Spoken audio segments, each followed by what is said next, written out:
ಮುಖಾಂತರ ಅವರಿಬ್ಬರಿಗೂ ಪರಿಚಯ ಆಗಿರ್ತದೆ. ಸೊ ಅವಾಗಿಂದ ಅವಾಗ ಮಾತಾಡೋದು, ಭೇಟಿ ಮಾಡೋದು, ಈ ರೀತಿಯ ಒಂದು ಇದು ನಡೀತಾ ಇರುತ್ತೆ ಅವರಿಬ್ಬರ ನಡುವೆ. ಸೊ ರಿಲೇಷನ್ಶಿಪ್ ಕೂಡ ಇತ್ತು ಅಂತ ತಿಳಿದು ಬಂದಿದೆ.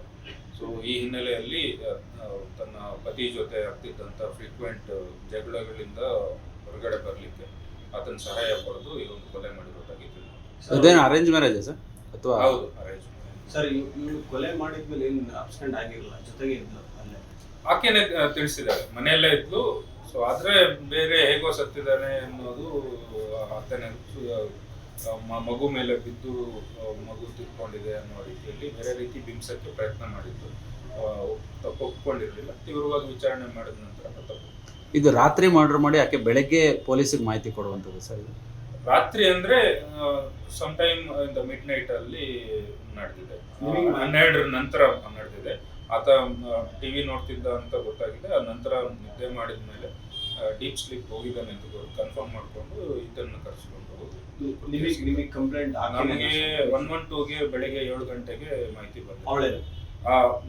ಅಲ್ಲಿ ಮನೆಯವರು ಯಾರೋ ಸಾರ್ವಜನಿಕರು ಕೊಟ್ಟಿರ್ತಾರೆ. ಬಟ್ ಆಕೆನೆ ಬೆಳಿಗ್ಗೆ ಎದ್ದು ಮೇಲಿನ ಮನೆಯವ್ರಿಗೆ ಯಾರಿಗೋ ಕರೆಸಿ ಇವ್ರು ಎದ್ದೊಳ್ತಾ ಇಲ್ಲ ಅಂತ, ಡೆತ್ ಆಗಿದೆ ಅಂತ ಆಕೆನೆ ಮಾಹಿತಿ ಕೊಟ್ಟಿರ್ತಾರೆ. ನಿನ್ನೆ ದಿನ ನಮ್ಮ ಚಿಕ್ಕಬಾಣವರ ಪೊಲೀಸ್ ಸ್ಟೇಷನ್ ನಲ್ಲಿ ಒಂದು ಕೊಲೆ ಪ್ರಕರಣ ದಾಖಲಾಗಿತ್ತು. ಈ ಕೊಲೆ ಪ್ರಕರಣದಲ್ಲಿ ಮೃತ ಅಭಿನಂದನ್ ಮತ್ತು ಆತನ 4 ವರ್ಷದ ಮಗ ಇಬ್ಬರು ಕೊಲೆ ಆಗಿದೆ ಅಂತೇಳಿ ಅವರ ತಾಯಿಯವರು ದೂರು ನೀಡಿದ್ರು. ಈ ಹಿನ್ನೆಲೆಯಲ್ಲಿ ಮೃತನ ಪತ್ನಿಯ ಹರಿಣಿಯನ್ನು ನಾವು ವಿಚಾರಣೆ ಮಾಡಿದಾಗ ನಮಗೆ ತಿಳಿದು ಬಂದಿರೋದೇನೆಂದರೆ, ಸಂಡೇ ರಾತ್ರಿಯಲ್ಲಿ ಆಕೆಗೆ ಪರಿಚಯ ಇರುವಂತಹ ಒಬ್ಬ ವಿನಯ್ ಕುಮಾರ್ ಎನ್ನುವನ್ನ ಕರ್ಕೊಂಡ್ಬಂದು ಈ ಹರಿಣಿ ಮತ್ತು ವಿನಯ್ ಕುಮಾರ್ ಇಬ್ಬರೂ ಸೇರಿ ಈ ಅಭಿನಂದನ್ನು ಕತ್ತು ಇಸ್ಕಿ ಮತ್ತು ಸ್ಮಾದರ್ ಮಾಡಿ ಕೊಲೆ ಮಾಡಿರೋದಾಗಿ ತಿಳಿಸಿರ್ತಾರೆ. ಸೊ ನಂತರ ಮಗು ಕೂಡ ಈ ಒಂದು ಘರ್ಷಣೆ ನಡೀಬೇಕಾದ್ರೆ ಇದ್ದಿತ್ತು. ಸೊ ಆದ್ದರಿಂದ ಮಗುವನ್ನು ಕೂಡ ಕೊಲೆ ಮಾಡಿರೋದಾಗಿ ಒಪ್ಕೊಂಡಿದ್ದಾಳೆ. ಸೊ ವಿನಯ್ ಕುಮಾರನ್ನು ಕೂಡ ನಾವು ಈಗಾಗಲೇ ವಶಕ್ಕೆ ಪಡ್ಕೊಂಡು ಆತನ್ನು ಕೂಡ ಪ್ರಶ್ನೆ ಮಾಡ್ತಾ ಇದ್ದೀವಿ.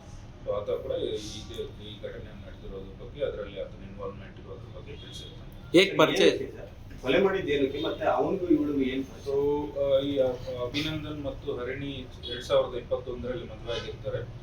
1-2 ವರ್ಷದ ನಂತರ, ಮದುವೆ ಆದ ನಂತರ ಅವರಿಬ್ಬರ ನಡುವೆ ಸುಮಾರು ವಿಚಾರಗಳಿಗೆ ಜಗಳ ಆಗ್ತಾ ಇರ್ತದೆ. ಬಹಳ ಫ್ರೀಕ್ವೆಂಟ್ ಆಗಿ ಜಗಳ ಆಗ್ತಾ ಇರ್ತದೆ. ಈ ಶುಕ್ರವಾರ, ಈ ಕೊಲೆ ಆಗೋಕ್ಕೆ 2 ದಿನದ ಹಿಂದೆ ಶುಕ್ರವಾರ ಪತಿ ಪತ್ನಿಯರ ನಡುವೆ ಜಗಳ ಆಗಿರ್ತದೆ. ನಂತರ ಶನಿವಾರ ಬೆಳಿಗ್ಗೆ ಆಕೆಯನ್ನ ತವರು ಮನೆಗೆ ಬಿಟ್ಟು, ಅಲ್ಲೇ ದಾಸರಹಳ್ಳಿಯಲ್ಲಿ ತವರು ಮನೆ ಇರ್ತದೆ, ಅಲ್ಲಿ ಬಿಟ್ಟು ಆತ ತನ್ನ ತಾಯಿ ಮಂಡ್ಯ ಜಿಲ್ಲೆಯಲ್ಲಿ ಇರ್ತಕ್ಕಂಥ ತಾಯಿಯನ್ನು ನೋಡಕ್ಕೆ ಹೋಗಿರ್ತಾನೆ. ಸಂಡೇ ಸಂಜೆ ರಿಟರ್ನ್ ಬಂದು ಹೆಂಡತಿಯನ್ನ ಕರ್ಕೊಂಡು ಮನೆಗೆ ಬಂದಿರ್ತಾರೆ. ಈಕೆ ಮೊದಲೇ ಪ್ಲಾನ್ ಮಾಡ್ಕೊಂಡಿರ್ತಾರೆ. ಶುಕ್ರವಾರ ಈ ಘಟನೆ ಆದ ನಂತರ ಪ್ಲಾನ್ ಮಾಡ್ಕೊಂಡಿರ್ತಾರೆ.